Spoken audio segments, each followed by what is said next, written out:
अस्सलामुअलैकुम। Jewel study point में आप सभी का स्वागत, वेलकम, खैर मकदम है। ज्वेल स्टडी पॉइंट को अगर आप लोगों ने अभी तक सब्सक्राइब नहीं किया है तो सबसे पहले ज्वेल स्टडी पॉइंट को सब्सक्राइब कर लीजिए ताकि हर एक वीडियो का नोटिफिकेशन आपको सबसे पहले मिल सके।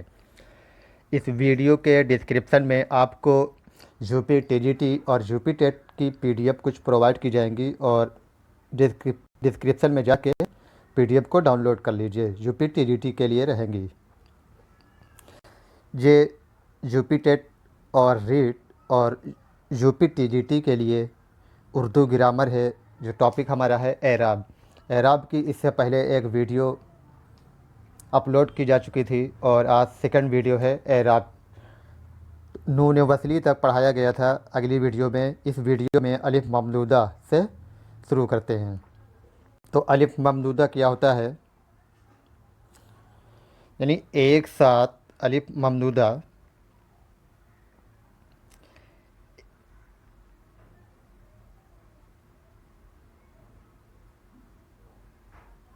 एक साथ दो अलिफ की आवाज़, यानी अलिफ की आवाज़ लंबा करने या खींच कर पढ़ने के लिए अलिफ पर मद लगाकर जाहिर किया जाता है, उसे अलिफ ममदूदा कहते हैं।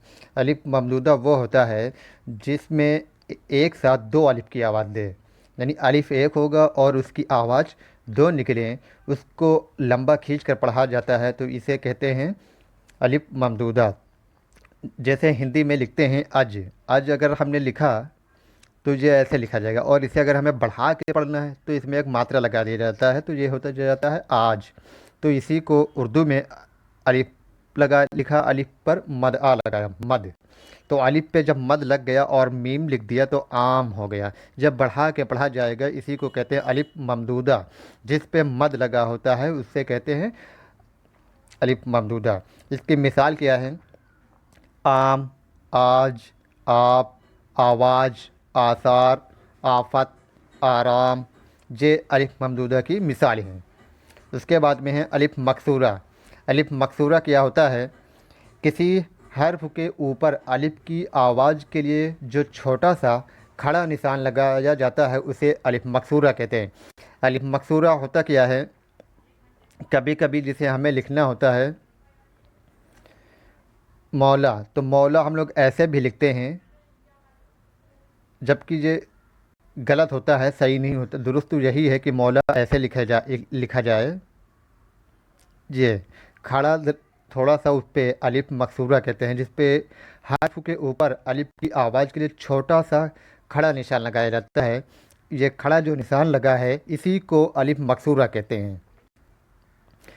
तो जैसे मौला, मुस्तफ़ा, कुछ लोग मुस्तफ़ा ऐसे भी लिख देते हैं, मुस्तफ़ा, ये भी मुस्तफ़ा, लेकिन ये पढ़ा नहीं जाएगा, दुरुस्त नहीं है। मुस्तफ़ा अगर लिखना है हमें तो ऐसे लिखा जाएगा, मूसा, दावा, हदिया, आला, अदना, लैला। ये अलिफ मकसूरा की मिसाल हैं, इसे कहते हैं। अलिफ मकसूरा में होता क्या है, अलिफ मकसूरा सिर्फ ये पर ही नहीं लिखा जाता है बल्कि इसके कई और अल्फाज हैं, जैसे ज़कात है, लिहाजा है, सलात है, ज़कात है। तो ये भी अलिफ मकसूरा की हैं, लेकिन इसमें ये पे नहीं लगाया गया, और इसमें अलिफ मकसूरा में क्या होगा, ये पे लगा है, खड़ा निशान लगाया गया है, जिसे कहते हैं मकसूरा। मुस्तफ़ा, मूसा, दावा, हदिया, आला, अदना, लैला। वाव मारूफ क्या होता है, वाव मारूफ, जिस वाव की आवाज़ लंबी खींचकर पढ़ी जाती है वाव मारूफ कहते हैं। वाव मारूफ को जाहिर करने के लिए उस पर उल्टा पेश लगा देते हैं।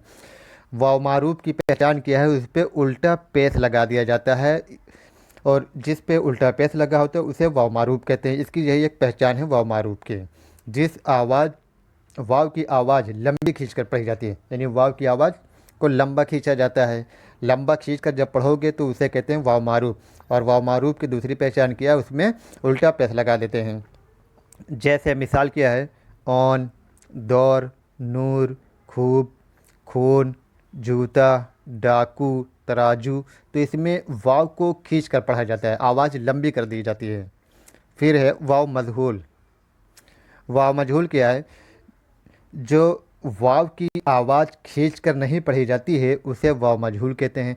यानी जिसमें वाव की आवाज़ को खींच कर नहीं पढ़ा जाता, जैसे मोर, चोर, रोज, नोट, जोट, डोल, धोखा, तोता। तो इसमें वाव को खींच कर नहीं पढ़ा जाता है। जिसमें वाव को खींच कर पढ़ा जाए उसे कहते हैं वाव मारूफ, और जिसमें वाव को खींच कर न पढ़ा जाए उसे कहते हैं वाव मजहूल। वाव मादुला। वाव मादुला क्या होता है? उस वाव को जो लिखी जाती है लेकिन पढ़ी नहीं जाती है। वाव मादुला उसे कहते हैं जो लिखी जाती है लेकिन पढ़ी नहीं जाती है। जैसे दरख्वास्त है ना, ख्वाहिश। तो इसमें वाव लिखा जाता है लेकिन पढ़ा नहीं जाता है। तो वाव मादुला से पहले हमेशा खे आया करता है। वाव मादुला की एक दूसरी पहचान किया है कि इसमें हमेशा खे आया करता है। वाव से पहले, वाव मादुला से पहले हमेशा खे आया करता है। पहचान के लिए वाव मादुला के नीचे एक लकीर छोटी सी बना देते हैं। अगर लकीर नहीं भी लगी है तब भी हमें पहचानने की कोशिश करना होता है। जैसे लिखा है खुश, ख्वाब। ख्वाब लिखा है खे वाव अलिफ, लेकिन वाव यहाँ पे नहीं जाहिर किया जाएगा, ख्वाब पढ़ा जाएगा। ख्वाजा, खुशबू, ख्वाहिश, खुराक, दरख्वास्त। ये लिखा जाता है दरख्वास्त, पढ़ा जाता है दरख्वास्त। तो इसी को कहते हैं वाव मादुला। वाव अत्फ क्या होता है? वाव अत्फ यानी दो लफ्ज़ों के को जोड़ने वाली वाव को वाव अत्फ कहते हैं। दो लफ्ज़ होते हैं, जैसे हमें लिखना है सुबह और शाम। तो सुबह और शाम जब लिखते हैं तो उसमें वाव जुड़ जाता है। जैसे लिखा है इल्म व फ़न, तो इसमें बीच में वाव लगा हुआ है, इसी को वाव अत्फ कहते हैं। फिर लिखा है आब व हवा, फिर लिखा है सुबह शाम, फिर लिखा है खास व आम, ऐस व असरत, तख्त व ताज। तो ये क्या हैं? वाव अत्फ हैं। वाव अत्फ में वाव बीच में होता है, दो लफ्ज़ों के जोड़ने वाली वाव को वाव अत्फ कहते हैं। अगला पॉइंट इसी का है वाव अत्फ का। अगला पॉइंट है, यानी वाव से पहले अगर हर्फ इल्लत, हाय मुक्तफ़ी और नून गुन्ना हो तो वाव मुकम्मल और आवाज़दाना तौर पर पढ़ा जाता है। जैसे फ़ना व बका, माजी व मुस्तकबिल, माह व नजूम, नेकी व बदली वगैरह। फिर वावलेन होता है। वावलेन में क्या होता है? यहाँ लाम की बात की जाती है। वाव की वह आवाज़ जो अलिफ या ज़ेर की आवाज़ के बाद सुनाई देती है उसे वावलेन कहते हैं। यानी वावलेन वाव की वह आवाज़ जो अलिफ की आवाज़ भी देता है और ज़ेर की आवाज़ के बाद सुनाई देती है। जैसे चौक, हौज, खौफ, जोक, कौल, गौस, मौत, यौम। तो इसमें क्या होता है? वावलेन में अलिफ की भी आ रही है और ज़ेर की आवाज़ के बाद सुनाई देती है हमें, तो उसे वावलेन कहते हैं। फिर आता है जाय। ये छोटी ये जो होती है उसे कहते हैं जाय मारूफ। क्या कहते हैं? जाय मारूफ कहते हैं। छोटी ये को जाय मारूफ कहते हैं। तो जाय मारूफ क्या होता है? यानी छोटी ये जो खींच कर पढ़ी जाती है उसे जाय मारूफ कहते हैं। दरमियान में आने पर उसके नीचे छोटी लकीर खींच देते हैं, जबकि लफ्ज़ के आखिर में उसे गोल ये लिखा जाता है। अगर दरमियान में आती है तो छोटी ये लकीर खींच देते हैं। जैसे लिखा है ईद, तीन, पीर, फीस, अमीर, तस्वीर। और अगर आखिर में आती है ये तो गोल ये बना देते हैं, लिखा हुआ है आखिर में उसे गोल ये लिखा जाता है। तो आखिर में देखते हैं पानी, हाजी, काजी, फौजी, राजी। तो ये क्या है? जाय मारूफ है। फिर जाय मारूफ के बाद जाय मजहूल होता है। जाय मजहूल जिसमें बड़ी ये होती है। जाय मजहूल इस ये को कहते हैं। बड़ी ये जो खींच कर नहीं पढ़ी जाती है उसे जाय मजहूल कहते हैं। लफ्ज़ के आखिर में जाय मजहूल को ये इस तरह लिखा जाता है, देखते हैं मिसाल क्या है इसकी? शेर, रेल, जेब, पेट, बेटा, लड़के, केले, मेरे। तो ये जो बड़ी ये होती है इसे कहते हैं जाय मजहूल। शेर इस तरह से लिखा जाएगा, रेल है, जेब है, और लड़के में इस तरह से लिखा जाएगा, लड़के, फिर केले, फिर मेरे। फिर जाय मादूला होता है। जाय मादूला क्या होता है? इसमें वह याय जो अपने पहले हर्फ में जम हो जाए याय मादूला कहलाती है। उसके ऊपर यह निशान लगाया जाता है। इस निशान को जंजीरा निशान भी कहते हैं। यानी रमूज़ औक़ाफ़ जब पढ़ोगे तो उसमें इस निशान को बताइए सलामत को बताया गया है, जिसमें त्रुटि पद हिंदी में कहा जाता है, चिन्ह, त्रुटि चिन्ह। जैसे प्यार, प्याज, क्यारी, प्यारी, प्याली। तो ये क्या हैं? यह मादूला हैं। फिर जायलेन है। जाय की वो आवाज़ जो अलिफ या ज़बर की आवाज़ के बाद सुनाई देती है उसे जायलेन कहते हैं। वो आवाज़ जो अलिफ या ज़ेर की आवाज़ के बाद, यानी अलिफ और ज़ेर की आवाज़ के बाद जो सुनाई देती है उसे जायलेन कहते हैं। जिस तरह से हमारा ये था याय मजहूल, उसी तरह जायलेन होता है, थोड़ा सा फ़र्क है इसमें। जैसे सैर, गैर, पैर, तैराकी, बैल, मैल। तो ज्वेल स्टडी पॉइंट को अगर आप लोगों ने अभी तक सब्सक्राइब नहीं किया है तो सबसे पहले ज्वेल स्टडी पॉइंट को सब्सक्राइब कर लीजिए, ताकि हर एक वीडियो का नोटिफिकेशन आपको सबसे पहले मिल सके। फिर है हाय मुक्तफ़ी। हाय मुक्तफ़ी क्या होता है?